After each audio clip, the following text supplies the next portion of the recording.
No, no, So it we'll happens in take. US too. Yeah. Oh yeah. Oh, okay. Great. But at least it didn't happen to you, so we thank God for Yes, thank that. God, not to me. We It thank didn't God for happen. that.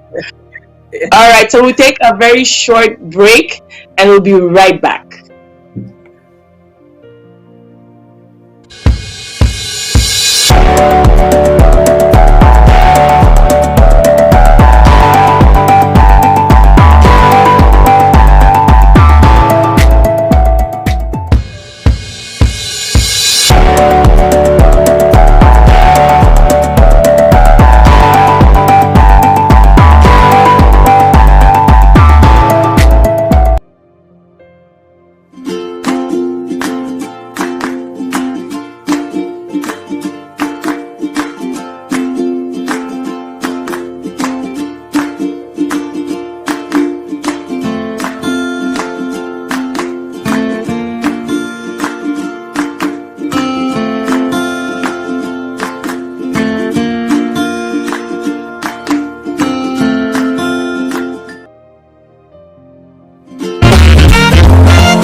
All right, welcome back. If it's your first time joining us, we are on the Footstep Show on Facebook and on YouTube. You can also ask your questions to our guest today. And our guest today again is a realtor from the United States, which is Florence Daco. Welcome back again. Thank you. So, question for you, my personal question. Can people build a house in the States? We're muted, we can't hear you. Sorry, can you hear me now? Yes, we can hear you. Okay, sorry. So when you say build, say, are you talking about building from scratch or like going to? Yeah, building from scratch. Oh, yes, yes, yes. Because I have a couple of people that I'm working with now that, let's say you want, because some people want something new, like completely new. No one has lived in it.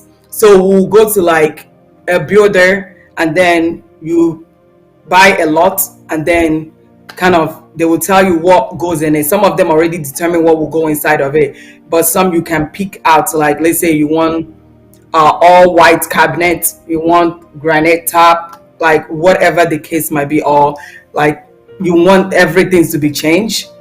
Is your money, and the more things you add to it, the more money you kick out. So yes, you can build from scratch.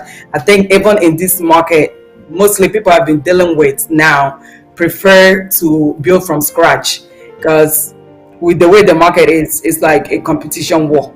Everyone is competing to get one house, and before you know it, you don't get it, and then if you are not careful, you easily get discouraged.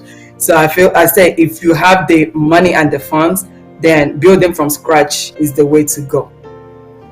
All right. And are there any Well, we spoke about advantages, but do we have any disadvantages in building a new place? Like maybe location wise, maybe if it goes in rules with the government and they have to destroy, because it happened in Canada. There was one that a house had to get destroyed. It was built from scratch, but it had to get destroyed because it was going Oh, against some street rules or something like that. mhm. So it was pretty Oh bad. wow.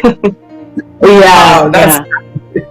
no, definitely. See, that's why it comes back. Not even location. That's why I said like educate yourself, know about the laws, the rules, Mhm. the regulations, ask questions, ask questions, ask even like real estate agent, ask the builders what are like the permits that has been given to build. And one of the disadvantages too that they can tell you, oh, it will be completed in March.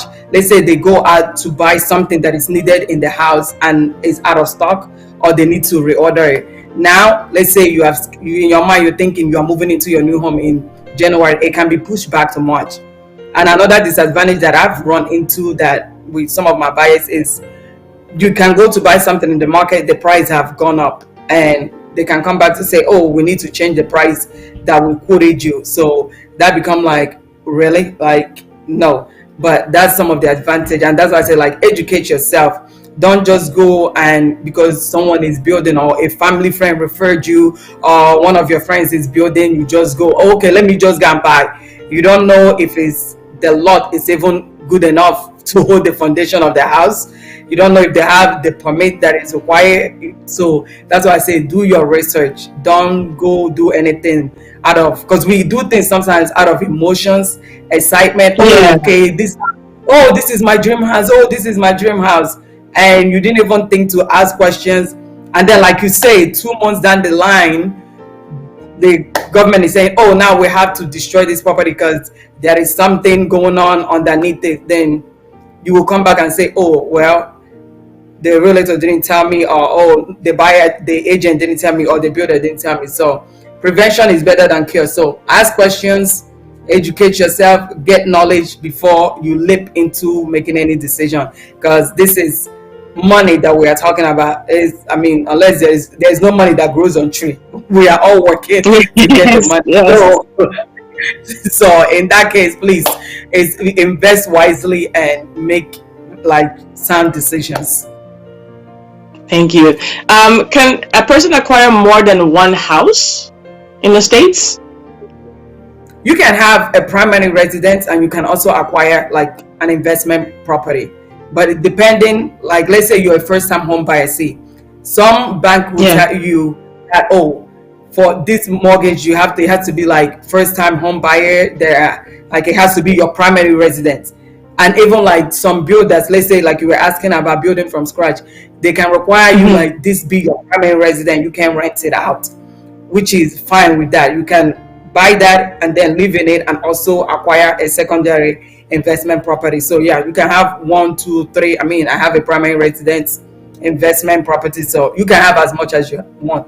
Your money, no problem. If you want to buy up the whole US property, that's fine. You have the funds, don't worry, we'll get it for you. Great. Is it very? I know in Canada here, like most brokers, they always suggest that you should have an insurance coverage for the house. Is it the same in the States as well? Yes, yes, yes, yes. I always advise my clients to get home insurance, just because you never know, things can happen at any time. Things, even like as far as like even you asking about the insurance, that's a great question. Even like flood insurance, for example, that is also Mhm. advice. I always tell, get it, because you never know, because you might think, oh, okay, this is not in a flood zone, until one day something happens and all of a sudden the house is flooded, and then it's like, well, nobody ever said that this was in a flood zone. So insurance is important. It covers you, because investing in a home is money. It's not, if you, at least if you're spending like $5-10, then we can just turn blind eye and say, oh, I can lose that.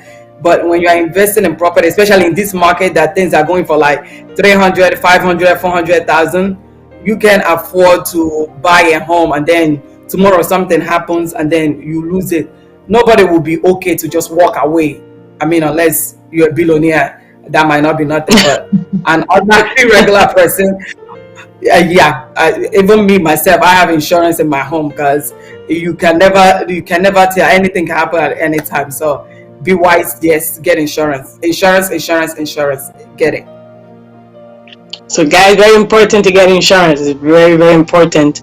How will you determine the rent? Let's say I bought a second house and it's an investment Mhm. property. I wanna rent it out. So, how do I determine the rent to charge my clients or my little renters?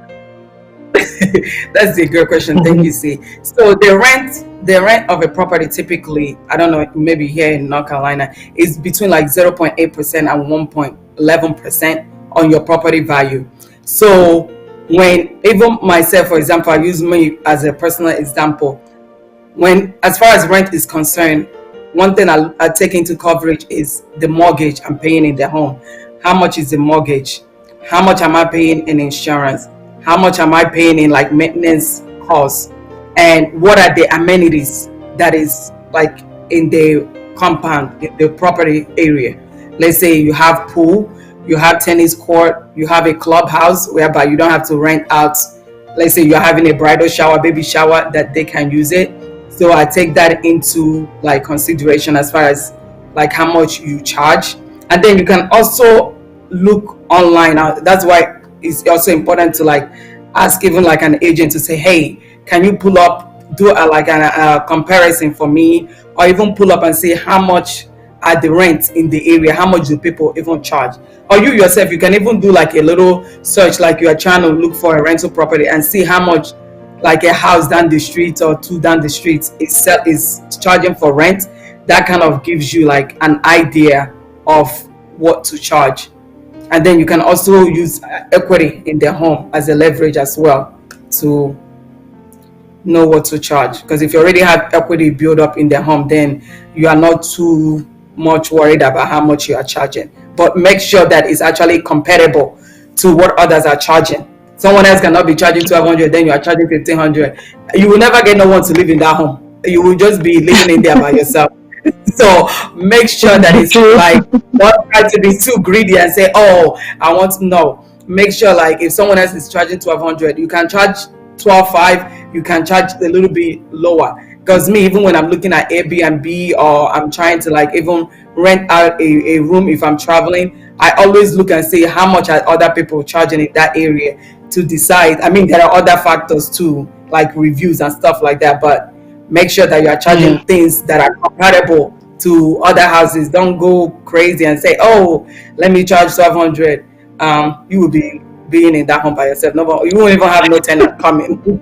No one, you will not ever get any clients. So do That's your true. That's research. true. That's true. So my next question would be, how do I find the right tenants? Great It seems like question. it's That is very a hard. great question. Yes, it's hard. So for me personally, when it comes to finding a right tenant, reference, word of mouth, ask people, families, like, do you know anyone looking to rent? References, like even good credit is a good track record of people that can make payment on time. No prior evictions, no criminal record. Because if you have been evicted before, means that you couldn't afford it. So you want to avoid that because you don't want to be chasing someone going to court up and down. It's not even worth the headache or the stress. And also, a good rule of thumb is to make sure that, like your tenant, you can verify like 3 months of steady income that they have. So for me personally, I always ask for references from past places that you have stayed, and even use word of mouth to ask people like, hey, do you know anyone looking to rent? Because sometimes people know. It just, like I said, you have to open your mouth and ask, and people will be willing to help than just going to get a stranger that you might not know. Not that there's anything wrong with stranger, because there are strangers that can pay on time that other people you know that might not pay on time, but they are also a good benchmark to know, like, okay, who is looking.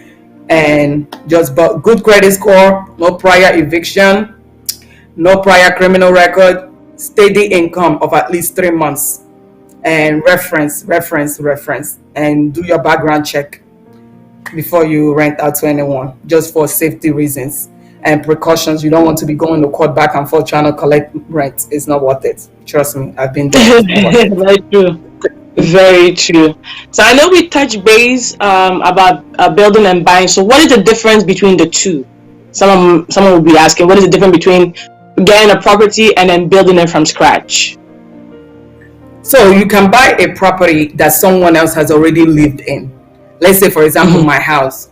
Let's say I'm selling it. See, you can come to me and say, oh, okay, I want to buy. You put in an offer, which is different than you saying like a land that they have already started mapping out, and you see a lot. You see builders building it from the scratch. Then you can go in and like you can buy a plot of land, and then they will build it for you. But that's different than if you already have a house that's already been built, someone already lived in it. So I think the main key difference is new construction, which is what it's called. It's like no one has lived in it. It's built from scratch. No one have ever lived in it. Compared to regular home that someone has lived in it, and then now let's say they are relocating, then they have decided to like, oh, okay, let me sell it. But new construction is building from scratch. When you first walk into it, is that fresh air breathe that this is yours. Nobody have lived in it. Like that, yeah. And then a regular one that someone already lived in. All right, great, great, great. So I know we talk about location. Does the location varies when it comes to the house pricing, or it mostly is like almost the same price everywhere? Oh, that's a great question. See, it varies. Like location and pricing varies. So, well, I will use North Carolina for example. The value that is in, let's say, the streets, Valentine and Waxhaw is different because you are looking at houses that are worth 1 million to houses that are worth half a million. So that's why location is important. That you find a place whereby it will you will not struggle. Let's say for a rental property, you will not struggle to get tenants. If it's in a place like half a million, 500,000, you know that it's a neighborhood that people are well enough to maintain it. There is probably security that walk like, well, our house, for example, we have security that drive around the neighborhoods and stuff like that. So you know it's safe than just getting a house that is like say 200, $100,000, whereby Mm-hmm. you come outside in the morning, all you are hearing is like music playing throughout the day. And so that's why location is important, because you want to be able to, like, let's say you want to take a walk at 5 a.m in the morning, 6 a.m in the morning, you feel safe and comfortable to do that than going in a place, which I'm sure is the same for Canada, living in a place Yes, whereby you feel unsafe, that you are like having to look behind your back every 2 seconds. So that's why location is very important. that's very true, very true. And then is it at what point do you need a co-signer? Mm. So for me, I think me personally, I've had bad experience with co-signing. So I don't even advise someone to co-sign, because they to co-sign meaning that if the person can pay, then that means you are liable to pay for it. So if they, for any reason, let's say for example, someone needs to buy a house and they cannot afford it based on their credit, and the bank say, okay, we need a co-signer, and you decide to co-sign, you are also based in summary, you're saying, okay, if they don't pay, I will pay. And I've had bad experience with family whereby I co-signed, and literally I didn't even know they stopped paying the rent in the house until I was notified, like, oh, this is how much is being on. And so even avoid it going on my credit, I literally had to cough up money out my pocket to pay it off. So for me, I mean, to each his own. You can say you want to co-sign, but I don't really advise it because I've had experience with it. And co-signing meaning you are agreeing, if I don't pay and I default, is coming, you are coming back to pay for it. So that's really what co-signing means.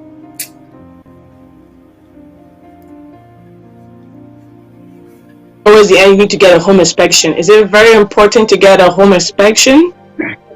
Oh, it is very, very important. I always advise, me personally, all my clients to get a home inspection, because there is something we call latent and patent defects. Some things you can see with your naked eye, some things are hidden, you cannot see. And an inspector, home inspection, even an inspector is a licensed person. I'm not a licensed home inspector person, so I can tell you like, oh, okay, this wall, okay, there is something wrong with it. No, because there are certain things that I myself can see, and a home inspector look just beyond the physical, like saying, oh, there is a paint on the wall or something. No, they are looking at the roof. Is the roof leaking? They are looking at foundation. Is the foundation okay? They are looking at air conditioning. They are looking at any kind of code violation. They're looking at mold, looking at the chimney, saying like what exactly, like, can, what is wrong. So that's why it's very, very important. And for home inspection, for me, I usually go with my buyer doing the home inspection, and then once the inspector is done, kind of, they will talk to you and say, okay, this and this and this. And then I will ask, okay, what are some things that you have flagged that are like major and minor? And then what do Mm-hmm. we need to go back to the buyer and say, to the seller and say, hey, okay, this is what this is, like, they found this, they found this, can we get credit towards the home for you to be able to fix it, or are you willing to fix it? And then I'll ask my buyer, based on what we have found, let's say for example you found a leak or you found a crack in the foundation, do you want to walk away? or do you want to still buy it as, because there's things that we call like properties that we sell as is, meaning like you are getting what you are getting is what you see. It just as that, like nobody's fixing anything. And in this market, it's sad, but it's hard to get people to like sellers to fix, because there are people that are coming in buying cash. But I always advise my buyers, like, look, do you want to walk away? And then I always go back to the seller and say, hey, this is what we found. Are you willing to meet us halfway? Like, let's say, for example, credit towards something towards the closing. Are you willing to help, like pay half to get it fixed? But home inspection is really important, because there are certain things an agent, a realtor, a broker cannot see with their naked eyes. And it's not just, it goes beyond just looking, just walking into a house and looking around and saying no. There are things, that's why they are really licensed. There are things that they see, electrical things, mechanical things that you can see with your eyes. So me personally, I always advise my clients, like, get a home inspection, because it's prevention is better than cure. And I rather us know now than 6 months down the line you have lived in the home, then you come here and say, hey, why didn't you tell me this? And if my buyers says, oh, okay, we don't want a home inspection, I always get them to sign a waiver, like, hey, I have presented it to you and you have decided that you don't want it. That covers me, because in the down the line, I don't want you to come back and say, oh, I don't even remember if you asked me to get it. No, I need you to sign a waiver acknowledging that I told you why we need it, I explained to you the importance of it, and you decided, like, no, I don't need it. I mean, some people say they don't need it because of the price, because it ranges from 500 to 600. But I would rather you pay 500, 600, find out what is wrong now, than buy a house $500,000, then 6 months down the line find out something that is wrong in foundation that can cost 100,000. So I think that balances itself out. Like, just to be on the safe side, just get a home inspection. Matter how old the house is, right? Or it can be like maybe from 1 to 5 years. Maybe if it's a brand new home, you don't need it, but from 5 years and up, you need it. Okay, good questions. See, let me tell you an example, event that I had. This is for new construction that we were building from scratch, and we got a home inspection once it was done, and they were ready to. My buyers were excited. We were ready to move in. We did inspection. Come to find out that literally the vent inside the bathroom is not working, and the vent underneath the kitchen, where you cook and the smoke, Yeah, yes. that they didn't even put it in there, so it literally was not there. So I'm like, see, if we wouldn't have gotten the inspection, we would have gotten the house out of excitement, because we think it's a new house. A new house, things can happen. Someone can forget to put something that was supposed to be put in, like the vent is example. I mean, I'm sure the person didn't just like literally say, oh, I'm not putting a vent. Something could have skipped your mind, and now there is no vent. So now let's say you are cooking hot stuff, or let's say something is smoking in the house, there is no vent to even cool it off, so your whole house literally is full of smoke. No, so that's why I always advise, even for new construction, I don't care how old it is, whether it's brand new and we just like went in and we saw it from dust when you were building it, I want home inspection done, just for my protection and for your protection, so that I think that's why I'm like, what my clients are so important to me, and what is important to them is important to me, because I know myself, when I was getting at home, I got all that done. So I will not advise you otherwise. So I have your best interest at heart, like, no, you get it, let's find out what is. If there is nothing wrong, perfect, then we can celebrate, we can enjoy and say, oh yes. But let us know now that down the line, then you start calling me, screaming in my ear like, oh, I have to pay 100,000 to fix something. I'm like, wow, now it's too late. We already, once we close on a house, there is nothing else we can do. We can go back and say, oh, seller, you lied to us about this. No. We need to do everything we need to do before you literally sign and say, I am signing this, and we have closed. Once we close, that's it. Everyone has said thank you, shook hand, we pop some champagne, and then we are done. Everybody have gone their separate way. Anything you find after that is on you. So yes, It's on you, yes. get a home inspection. Okay. As a first time buyer, after a year that I got into the house, can I sell my house again, or do I need to stay in the house for a certain years before I can sell Oh, it? no, no, no. No, no, no. You can sell it. That's a good question. See, you can sell it after you lived in it for a year. Because most of the homes now that I'm even seeing, you can see even online. One of the ones that was my buyer, we were scheduling to go and see a property, and she was like, "Oh, Florence, they saw this property like a year ago." I'm like, "Yeah, but they can resell it." She was like, "Oh, really?" I'm like, "Yes, they have lived in it a year. They can resell it. Like they might decide, oh, I'm moving, or oh, I no longer want this. Let's say, see, you get a house now and you start having kids. Now your family is growing. So now you have to upgrade to have a space for the kids to run around. So once you have lived in the house for a year, you are free to resell it and buy a new one and upgrade. So yeah, you can definitely resell once you have lived in it for a year. Interesting to know. Interesting to know. So, what do I need before getting into real estate investing? Great question. I would say start up with getting yourself a single family home as the primary residence, so you can build up like equity in the home and establish like a Mm-hmm. good track record of paying it on time. And then once you have built up that equity, then you can access that equity to actually use to buy you like a second home as an investment property, and also get a like a real estate agent, a realtor, or do your own research. You don't always have to have a real estate agent, but just because there are things and there are systems that we have access to as a realtor that a regular person can't have access to. So that's always why it's good to like utilize a real estate agent. So once you acquire like getting a primary residence, you build equity, you can actually take the equity in the home, acquire you a second home, and then just educate yourself on like mortgage and like the home process, like regulations, what is involved. Ask questions. I emphasize this again. My people perish because of lack of knowledge. Mm-hmm. Closed mouth is a closed destiny. Open your mouth. Ask someone. The least someone can say is no, I'm not helping you. But ask someone. There are so many people. I'm free. Ask me. I don't mind sharing because I feel like in this world we don't share enough.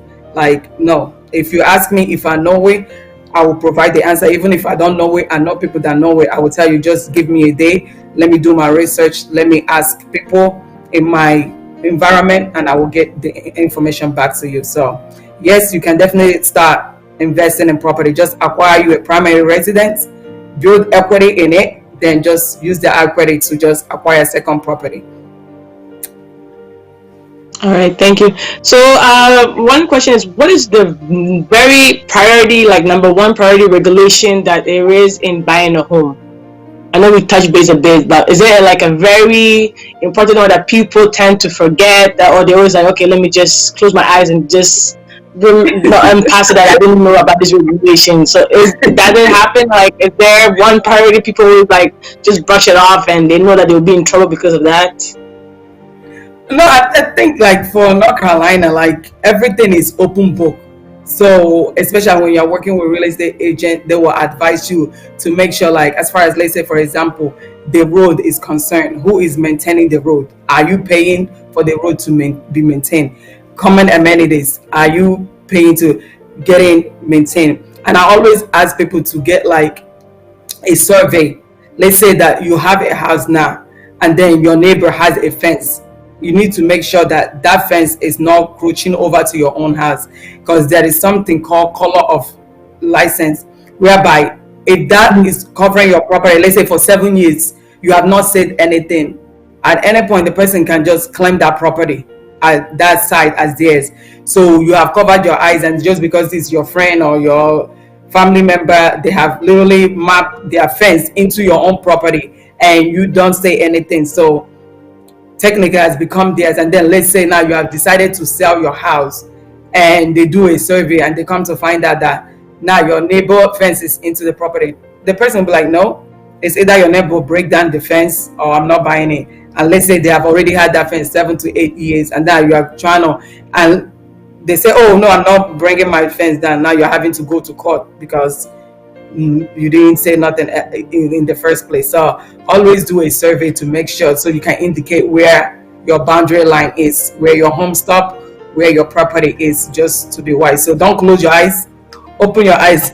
Like my dad would say, don't close your eyes, you open it, because if you close it sooner enough, you open it wide enough. So open it and know what needs to be known and ask the questions that need to be asked. So educate yourself. Great, thank you so much. So we'll take a short break, and then when we'll be back, we'll do a takeaway message, and then we'll call it for a day. So we'll be right back. Okay.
All right, so welcome back. So Sister Florence, welcome back again. Thank you, see. So what is your takeaway message for someone who wants to acquire property in the States? What is your takeaway message for them? I would say, like, first do your research. Do your research, and then also look at location. Where do you want to live? And look at your budget. What can you afford? And ask questions. Ask questions. If there are so many information online now that you can even use. Ask questions. Go to, like, even like, for example, Bank of America. They offer like a home assistance to first time home buyer.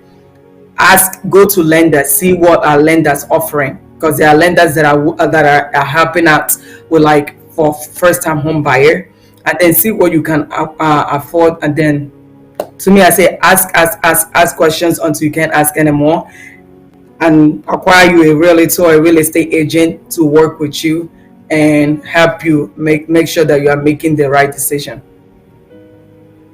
All right, thank you so much. On behalf of the Footstep Show, I want to say thank you so much for today. Sister Florence, was a very great opportunity to know and get to know a bit about United States and how to acquire a property there. So thank you so much.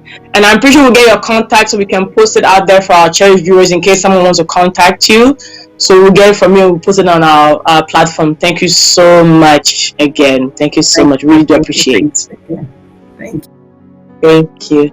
So in 2 weeks' time, on Saturday, October 30th, we'll have a ladies' hangout where we'll have a few ladies, business-owned ladies around the world who'll be talking about their businesses and how they went about their organizations. So stay tuned for that. We'll be having a lot of that coming up. So my name is C, and I want to wish you a very good week and have a blissful week, and see you on Saturday, October 30th. So have a nice day and have a nice evening.